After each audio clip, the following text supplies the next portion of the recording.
So hello everyone, welcome back to my new blog. तर सकाळी मस्त उठून रांगोळी वगैरे करून मी बघा एवढी छान अशी रांगोळी काढली. काही मला रांगोळी काढता येत नाही, बट टाईमपास होतं ते.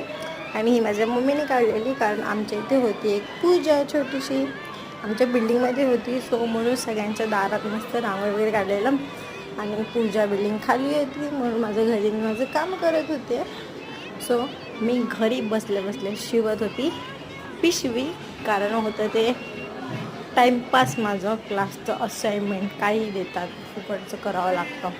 त्याच्यानंतर मी केलं थोडंसं इलिस्ट्रेशन. हे माझं रफ स्केच आहे, अजून डिटेलिंग वगैरे बाकी आहे. मग हे बघा, संध्याकाळी सगळ्यांनी असं त्यांच्या दारात केलं होतं, कळस वगैरे बांधलं होतं. आणि जी खाली आजी झाली होती ती मी खूप मिस केली. आणि फायनली भेटलं जे प्रसाद. Thank you for watching.